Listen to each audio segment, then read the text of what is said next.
खुद पुलिस वालों की जान संकट में रहती थी।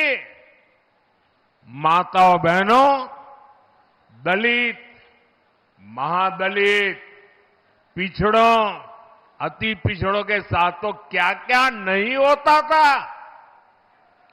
मैं आपको यहीं सहरसा की ही घटना याद दिलाता हूं। हमारे सहरसा के बहादुर डीएसपी सत्यपाल सिंह जी जंगल राज वालों को ठीक कर रहे थे, उन पर नकेल कस रहे थे। ये बात पटना में बैठे आरजेडी के आकाओं को, जंगल राज वालों को पसंद नहीं आई। इसकी कीमत उनको अपनी जान देकर चुकानी पड़ी। इतना ही नहीं, जिन अपराधियों ने ईमानदार डीएसपी की हत्या की, ऐसे गुनहगारों को खुला छोड़ दिया गया।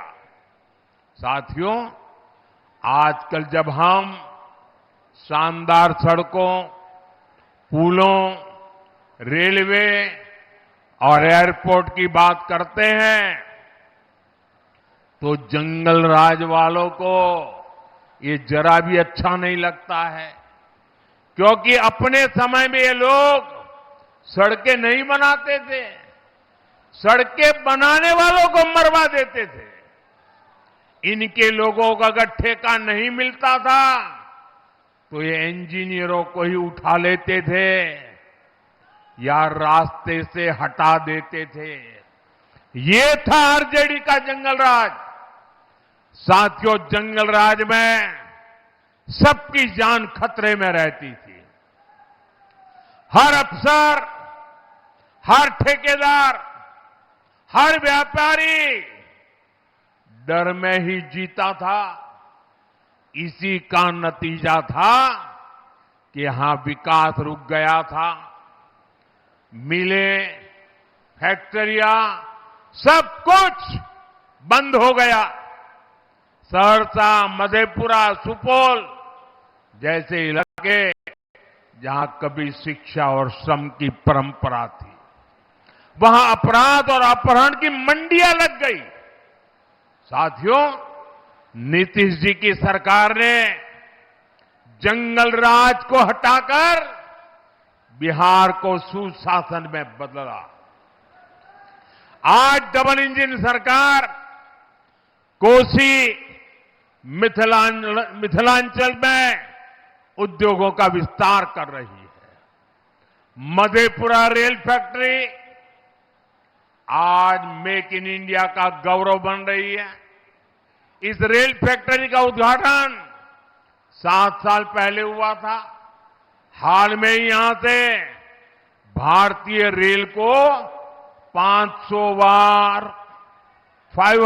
नंबर 500वां इलेक्ट्रिक लोकोमोटिव अब रेल को मिल चुका है। साथियों, आज ये क्षेत्र इलेक्ट्रिक लोकोमोटिव दे रहा है। वो दिन दूर नहीं जब बिहार में इलेक्ट्रिक गाड़ियां बनेगी, मोबाइल फोन बनेंगे। मैं आपको विश्वास दिलाता हूं, बिहार मेक इन इंडिया का बहुत बड़ा केंद्र बनकर ही रहेगा। साथियों, कांग्रेस और आरजेडी के जो नामदार हैं, ये लोग जमीन से भी कटे हुए हैं। ये लोग भांति भांति के सपने भले देखते हो। अब कांग्रेस के नामदार बिहार को लोगों को बता रहे हैं कि जब दिल्ली में उनकी सरकार बनेगी, अब देखिए ये देश उनको अब निकाल के रहने वाला है। तब बिहार में नालंदा जैसी यूनिवर्सिटी बनेगी। अब इनको कुछ पता ही नहीं देश कहां चल रहा है। ऐसी यूनिवर्सिटी वो कहते हैं जिसमें विदेशी छात्र पढ़ने आएंगे। साथियों, झूठ बोलने की इनकी आदत बहुत पुरानी है। जब केंद्र में कांग्रेस और आरजेडी की सरकार 10 साल तक थी, ये लोग तब भी यही कहते थे कि नालंदा में विश्वविद्यालय बनाएंगे। केंद्र में 10 साल तक इन लोगों की सरकार रही, लेकिन उन्होंने कोई काम आगे नहीं बढ़ाया। ये लोग यूनिवर्सिटी के नाम पर सिर्फ 20 करोड़ रुपए देकर भूल गए। अरे 20 करोड़ रुपए तो गांव में स्कूल नहीं बन पाती है। साथियों, साल 2014 में जब आपने मुझे सेवा करने का अवसर दिया, हमारी सरकार आई, तो हमने नालंदा की गौरव स्थापना का अभियान शुरू किया। पूरे मन से, पूरे परिश्रम से हमने 10 साल में यूनिवर्सिटी को 2000 करोड़ से ज्यादा का बजट दिया। कितना? आंकड़ा याद रहेगा आपको? कितना? 2000 करोड़ रुपया। कितना? जरा पूरी ताकत से बताइए, याद रहना चाहिए। कितना? कितना? और उन्होंने कितना दिया था? 20 करोड़। 20 करोड़। कितना दिया था? कितना दिया था? हमने कितना दिया? हमने कितना दिया? अब देखिए, 2000 करोड़ रुपया लगाया। आज हमने नालंदा विश्वविद्यालय का शानदार कैंपस बनाया। और आज मैं गर्व से कहना चाहता हूं, आज नालंदा यूनिवर्सिटी में 21 से ज्यादा देशों के विद्यार्थी वहां पढ़ रहे हैं। जिन लोगों ने बिहार में स्कूल, कॉलेज, यूनिवर्सिटी के कैंपसों में ताले लगा दिए थे, जिनके राज्य में ग्रेजुएशन करने में ही 5 साल 7 लग जाते थे, कुछ लोगों को तो 10-10 साल लग जाते थे, वो आज बिहार के लोगों को शिक्षा पर ज्ञान दे रहे हैं। जिस सहरसा में आदि शंकराचार्य जी और मंडन मिश्र जी का महान शास्त्र हुआ था, वहां से मैं युवाओं को विश्वास दिलाता हूं कि बिहार में शिक्षा का वही गौरव फिर से लौटेगा। साथियों, कांग्रेस हो या आरजेडी, इनको सिर्फ घुसपैठियों से लगाव है। ये लोग घुसपैठियों को बचाने के लिए राजनीतिक यात्राएं करते हैं। ये लोग दुनिया भर में घूमने फिरने जाते हैं। अब मुझे बताइए भैया, क्या बिहार का भविष्य आप तय करेंगे कि घुसपैठिया तय करेगा? आप करेंगे कि नहीं करेंगे? क्या घुसपैठियों को करने देंगे? क्या घुसपैठिया आपकी जिंदगी को बनाएगा? क्या एक घुसपैठिए आपकी संपत्ति पर कब्जा कर रहे हैं, आपके संसाधनों पर अपना हक जमा रहे हैं। कहीं मजदूरी का काम हो, 200 रुपया मजदूरी हो, लेकिन एक घुसपैठिए 100 रुपये में काम करने के लिए तैयार हो जाते हैं, तो फिर यहां के नौजवान को काम कौन देगा भाई? और इसलिए बिहार को बचाना है घुसपैठियों से। घुसपैठियों को निकालना चाहिए कि नहीं निकालना चाहिए? जरा पूरी ताकत से बताइए, घुसपैठिए जाने चाहिए कि नहीं जाने चाहिए? घुसपैठियों को हटाना चाहिए कि नहीं हटाना चाहिए? ये घुसपैठियों को हटाने के लिए हम काम कर रहे हैं। साथियों, ये आरजेडी कांग्रेस वाले दुनिया भर में जाते हैं, पता नहीं कहां कहां जाते हैं। हम तो सोशल मीडिया में पढ़ते हैं तो शर्म आ जाती है कभी लेकिन इन्हें राम मंदिर की यात्रा का समय नहीं मिलता। अरे मैं इनको कहना चाहता हूं, अरे आपको भगवान राम जी से अगर कोई झगड़ा है, अरे आप वहां जाइए, वहां तो निषाद राम जी का, निषाद राज का भी, निषाद राज का भी मंदिर बना है। वहीं अयोध्या में वाल्मीकि जी का भी मंदिर बना है। वहां अयोध्या में शबरी माता का भी मंदिर बना है। अरे राम जी से आपको तकलीफ हो, अरे कम से कम निषाद राज के चरणों में तो सर झुका के आ जाओ। उसमें तुम्हें क्या शर्म आ रही है? वाल्मीकि जी के माथा टेक करके आ जाओ। अरे शबरी माता के चरणों में जाकर के आ जाओ। नहीं जाएंगे, दुनिया भर में जाएंगे। साथियों, कांग्रेस का शाही परिवार, आरजेडी का शाही परिवार